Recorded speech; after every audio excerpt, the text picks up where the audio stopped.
하나님의 말씀 함께 보시겠습니다. 출애굽기 1장 1절부터 14절까지의 말씀입니다. 출애굽기 1장 1절부터 14절까지의 말씀을 함께 합독하도록 하겠습니다. 함께 읽겠습니다. 시작. 야곱과 함께 각각 자기 가족을 데리고 애굽에 이른 이스라엘 아들들의 이름은 이러하니 르우벤과 시므온과 레위와 유다와 이사갈과 스불론과 베냐민과 단과 납달리와 갓과 아세리요. 야곱의 허리에서 나온 사람이 모두 70이요. 요셉은 애굽에 있었더라. 요셉과 그의 모든 형제와 그 시대의 사람은 다 죽었고 이스라엘 자손은 생육하고 불어나 번성하고 매우 강하여 온 땅에 가득하게 되었더라. 요셉을 알지 못하는 새 왕이 일어나 애굽을 다스리더니 그가 그 백성에게 이르되 이 백성 이스라엘 자손이 우리보다 많고 강하도다. 자, 우리가 그들에게 대하여 지혜롭게 하자. 두렵건대 그들이 더 많게 되면 전쟁이 일어날 때에 우리 대적과 합하여 우리와 싸우고 이 땅에서 나갈까 하노라 하고 감독들을 그들 위에 세우고 그들에게 무거운 짐을 지워 괴롭게 하여 그들에게 바로를 위하여 국고성 비돔과 라암셋을 건축하게 하니라. 그러나 학대를 받을수록 더욱 번성하여 퍼져나가니 애굽 사람이 이스라엘 자손으로 말미암아 근심하여 이스라엘 자손에게 일을 엄하게 시켜 어려운 노동으로 그들의 생활을 괴롭게 하니 곧 흙 이기기와 벽돌 굽기와 농사의 여러 가지 일이라. 그 시키는 일이 모두 엄하였더라. 아멘. 요셉의 안배로 애굽에 거주하게 된 야곱의 자손들은 요셉과 그의 모든 형제와 그 시대 사람들이 다 죽은 이후에도 계속해서 생육하고 불어나 번성하고 매우 강하여 온 땅에 가득하게 되었습니다. 그런데 야곱의 자손들이 애굽에 내려왔을 때 맨 처음으로 정착했던 지역은 고센 땅이었습니다. 그리고 그 고센 땅은 목축을 하기에 가장 좋은 땅이었습니다. 야곱의 자손들이 고센 땅에 정착하게 되었던 이유도 그들이 목축을 하는 사람들이었기 때문이었습니다. 그런데 본문 7절에 기록된 내용을 보시면 그들이 생육하고 불어나 번성하고 매우 강하여 온 땅에 가득하게 되었다고 기록하고 있는 것을 볼 수 있습니다. 그렇다면 이것은 이스라엘 자손들이 더 이상 목축업에만 종사하지 않게 되었다는 것을 의미한다고 볼 수 있습니다. 이스라엘 자손들이 여전히 목축업에만 종사하고 있었다면 그들의 거주지는 애굽 온 땅이 아니라 어느 특정 지역에 한정되어 있었을 것이기 때문입니다. 그리고 이스라엘 자손들 가운데 목축업에 종사하지 않는 사람들이 늘어나게 되었다는 것은 그들이 여러 직종에서 애굽 사람들과 경쟁 관계를 이루고 살아가게 되었다는 것을 의미한다고 볼 수 있습니다. 그리고 이러한 상황은 이스라엘 자손들과 애굽 사람들 사이에 불화로 이어졌을 것입니다. 애굽 사람들은 목축업을 천박한 일로 여기고 있었기 때문에 이스라엘 자손들이 목축업에 종사하고 있었을 때에는 그들을 경쟁 상대로 생각하지 않았습니다. 하지만 이스라엘 자손들이 목축이라는 직업을 떠나 다른 직업에까지 발을 뻗치게 되자 애굽 사람들은 그들을 자기들의 일자리를 위협하는 존재로 인식했을 것입니다. 그리하여 그들을 배척하게 되었을 것입니다. 왜냐하면 요셉을 알지 못하는 시대의 애굽 사람들이 보기에는 이스라엘 자손들이 그저 자기들의 일자리를 빼앗아가는 이주 외국인 노동자들로만 보였을 것이기 때문입니다. 그런데 요셉이 애굽의 총리로 있었을 때만 하더라도 애굽을 다스리던 지배계층의 사람들은 외부에서 이주해 온 사람들이었습니다. 그러므로 자기들과 마찬가지로 외부에서 이주해 온 이스라엘 자손들에 대해 동질감을 느끼고 있었고 그래서 그들에게 애굽 원주민들과 구별되는 특별한 대우를 해 주었었습니다. 하지만 요셉이 죽고 나서 애굽의 외부에서 이주해 온 사람들이 세웠던 힉소스 왕조가 무너지고 애굽 원주민 출신들이 세운 새로운 왕조가 들어서게 되었습니다. 그리고 그들은 과거에 자기들을 지배했던 사람들과 마찬가지로 외부에서 흘러들어온 이스라엘 자손들에 대해 적대감을 가질 수밖에 없었습니다. 게다가 출애굽 당시의 이스라엘 자손들은 애굽 사람들보다 더 많은 인구수를 가지고 있었습니다. 지배계층보다 피지배 민족의 규모가 더 컸다는 것입니다. 그러니 애굽 사람들에게 있어서 이스라엘 자손들은 매우 위협적인 존재가 아닐 수 없었습니다. 그런데 만일 우리가 그 당시에 애굽 사람들이었다면 우리는 이스라엘 자손들이 쿠데타를 일으켜서 우리를 지배하게 될 것을 염려했을 것 같습니다. 하지만 10절에 기록된 내용을 보시면 애굽 사람들이 두려워했던 것은 이스라엘 자손들에게 정권이나 나라를 빼앗기는 것이 아니라 이스라엘 자손들이 자기들의 대적들과 힘을 합쳐서 자기들과 싸우고 종국에는 그 땅에서 떠나는 것이었음을 알 수 있습니다. 그런 점에서 우리는 그 당시에 애굽 사람들이 이스라엘 자손들에 대해 판단하기를 그들이 단독으로 반란을 일으켜서 애굽의 정권을 차지할 가능성은 없다고 생각했다는 것을 알 수 있습니다. 그러니까 이스라엘 자손들이 애굽 사람들보다 숫자가 더 많았다고는 하지만 나라를 뒤집어 엎을 정도의 힘은 가지고 있지 않다고 보았다라는 것입니다. 그리고 외국과 전쟁이 일어났을 때에 그들의 편이 되어 싸우다가 애굽에서 탈출할 것을 염려했다는 것을 보면 이스라엘 백성들은 이미 그 시점에도 애굽 사람들의 노예와 같은 처지에 있었다는 것을 알 수 있게 됩니다. 그러므로 애굽 사람들이 염려했던 것은 로마 시대에 일어났던 스파르타쿠스의 반란과도 같은 것이었음을 알 수 있습니다. 애굽 사람들이 염려했던 것은 자기들의 노예들이 반란을 일으켜서 자기들의 고향으로 돌아가는 것이었다는 것입니다. 그래서 그들은 그와 같은 일을 미연에 방지하기 위해 이스라엘 자손들을 좀 더 체계적으로 관리하기로 결정했습니다. 11절 말씀을 보시겠습니다. 감독들을 그들 위에 세우고 그들에게 무거운 짐을 지워 괴롭게 하여 그들에게 바로를 위하여 국고성 비돔과 라암셋을 건축하게 하니라. 이것은 그때까지 애굽 사람들이 사적으로 부려왔던 이스라엘 자손들을 앞으로는 국가에서 직접적으로 관리하면서 국가적인 규모의 토목공사에 동원하기로 결정했다는 이야기라고 알 수 있습니다. 이스라엘 자손들이 아예 딴 생각을 할 수 없도록 하기 위해 고강도의 중노동에 투입하기로 했다는 이야기입니다. 그리고 애굽 사람들은 이스라엘 자손들에게 중노동을 시키다 보면 이스라엘 자손들의 출산율이 줄어들 것이라고 생각했습니다. 계속해서 고된 일을 시키면 잠자리에 들자마자 잠이 들어버릴 것이기 때문에 애를 만드는 것은 꿈도 꾸지 못할 것이라고 생각했던 것입니다. 그런데 그렇게 학대를 하는데도 불구하고 이스라엘 자손들은 계속해서 번성해 갔습니다. 그리고 이것은 애굽 사람들을 매우 근심하게 만들었습니다. 그래서 그들은 이스라엘 자손들에게 일을 더 엄하게 시키기 시작했습니다. 흙을 이겨서 벽돌을 굽게 하고 농사도 짓게 하고 그 외에 온갖 어려운 노동으로 그들의 생활을 괴롭게 했습니다. 하지만 이스라엘 자손들은 그와 같은 상황에서도 계속해서 번성해 나갔습니다. 그런데 이스라엘 백성들에게 벌어진 이와 같은 일들은 하나님께서 이미 오래전에 아브라함에게 예언해 주셨던 일들이었습니다. 창세기 15장 13절과 14절 말씀입니다. 여호와께서 아브라함에게 이르시되 너는 반드시 알라 내 자손이 이방에서 객이 되어 그들을 섬기겠고 그들은 400년 동안 내 자손을 괴롭히리니 그들이 섬기는 나라를 내가 징벌할지며 그 후에 내 자손이 큰 재물을 이끌고 나오리라. 자, 여기에서 볼 수 있듯이 하나님께서는 아브라함의 자손들이 애굽에서 나그네가 되어 애굽 사람들을 섬기게 될 것이고 애굽 사람들이 400년 동안 이스라엘 자손들을 괴롭힐 것이며 애굽이 하나님의 진노를 받아 재앙을 겪게 될 것이고 그 후에 이스라엘 자손들이 큰 재물을 이끌고 애굽에서 나오게 될 것이라고 분명하게 예언해 주셨습니다. 그런데 이것은 참으로 이해할 수 없는 일이 아닐 수 없습니다.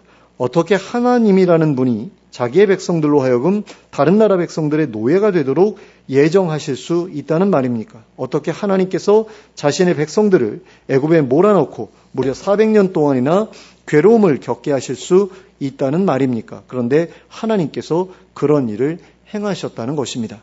그러면 하나님께서 이와 같은 일을 예정하셨던 이유는 무엇이었을까요? 그것은 이스라엘 백성들을 가나안 사람들의 타락으로부터 보호하시기 위함이었습니다. 야곱이 자리 잡고 있었던 가나안 땅의 원주민들은 하나님을 잘 알지 못하는 사람들이었습니다. 그리고 그로 말미암아 가나안 원주민들은 점점 더 타락하여 그 악행에 대한 호소가 하늘에 닿을 정도가 될 것이었습니다.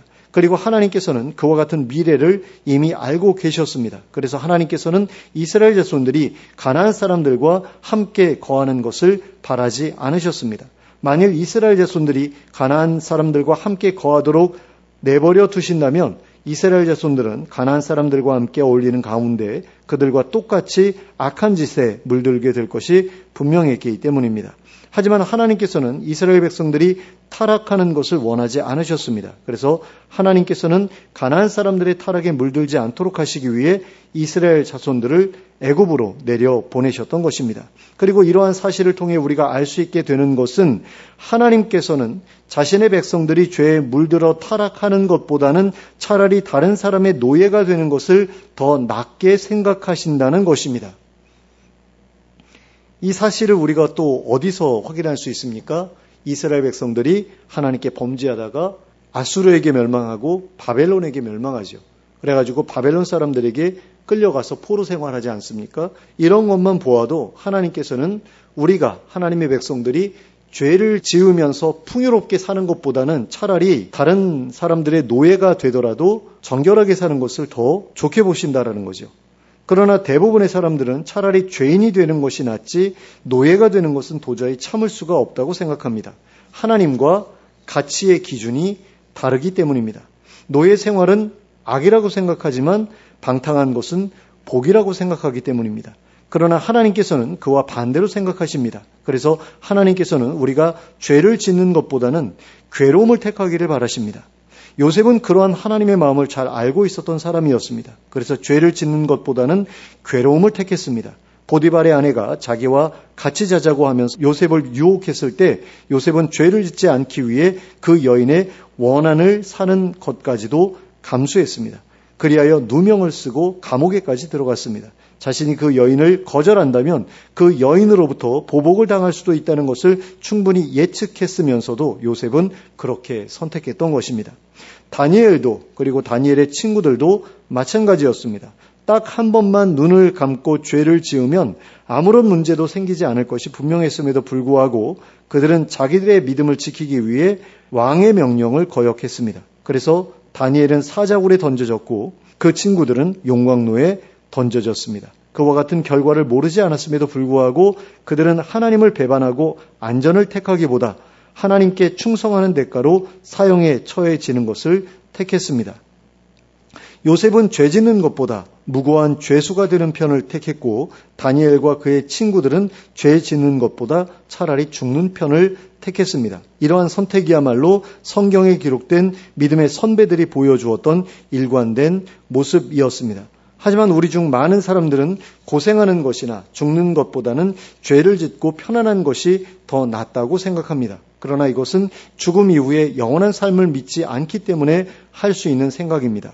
하지만 죽음 이후에 천국이 존재하고 지옥이 존재한다면 이 땅에서 죄를 짓고 편안하게 사는 것보다는 차라리 선을 택하여 고난받는 것이 훨씬 더 나은 선택입니다.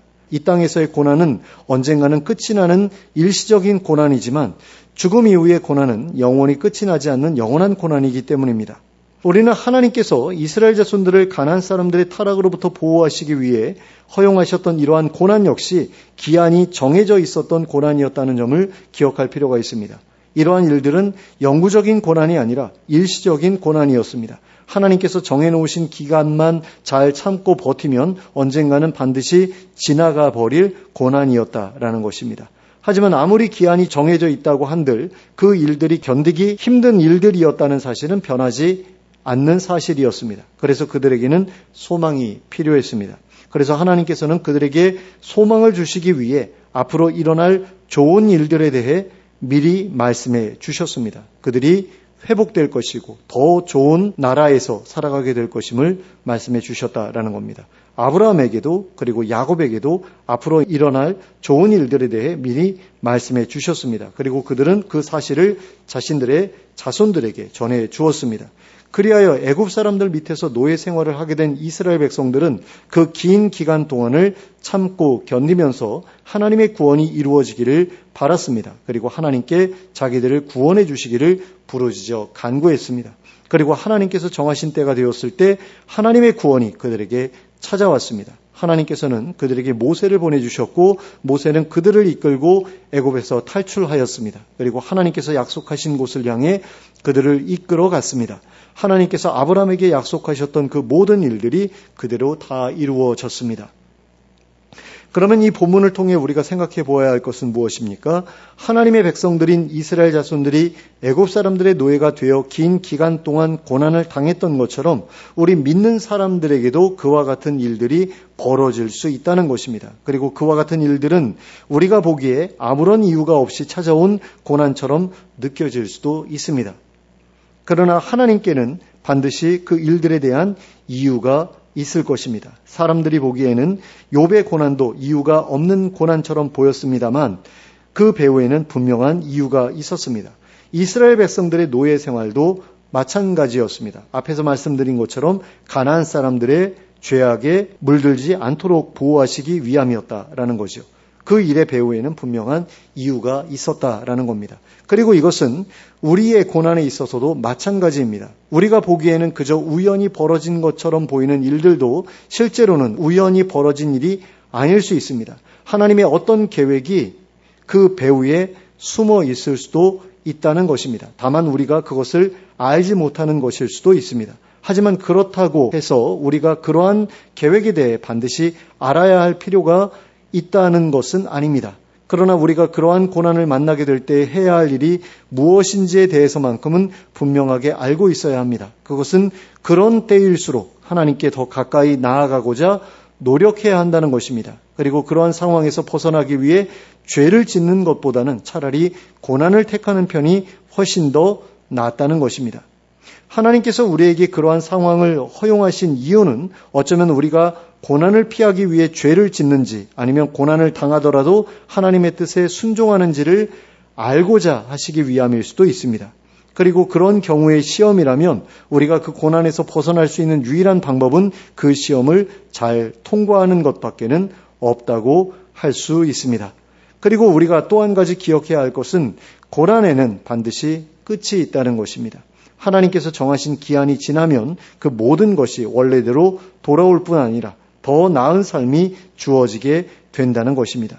그러므로 우리는 이유를 알 수 없는 고난 중에서도 끝까지 하나님의 구원과 회복을 바라보고 기대할 수 있기를 바랍니다. 그리하여 하나님의 인도하심에서 절대로 벗어나지 않기를 바랍니다. 고난과 죽음의 위협 앞에서도 옳은 선택을 할 수 있기를 바랍니다. 그리고 그럼으로써 하나님께서 예정해 두신 복되고 찬란한 미래를 맞이하여 누리는 우리 모두가 될 수 있기를 예수 그리스도의 이름으로 축원합니다. 함께 기도하겠습니다. 사랑과 은혜가 풍성하신 하나님 아버지, 저에게 이유를 알 수 없는 고난이 찾아올 때에 그 일로 인해 하나님을 원망하지 않을 수 있도록 저희의 마음을 붙잡아 주시옵소서. 그리고 그 일의 배후에 하나님의 선하신 계획이 있음을 믿게 하시고 언젠가는 그 일이 끝나게 될 날이 오게 될 것을 믿게 하여 주시옵소서. 그리하여 하나님께서 베풀어 주실 구원과 회복의 소망을 끝까지 붙들게 하여 주시옵소서. 또한 하나님 앞에서 늘 옳은 선택을 하게 하시고 잠시간의 편안을 위해 죄를 택하는 어리석음을 범하지 않게 하여 주시옵소서. 그리하여 하나님께서 예정해 두신 구원과 회복을 맛보게 하시고 복된 미래를 향해 꾸준히 나아갈 수 있도록 인도하여 주시옵소서. 예수 그리스도의 이름으로 기도하였습니다. 아멘.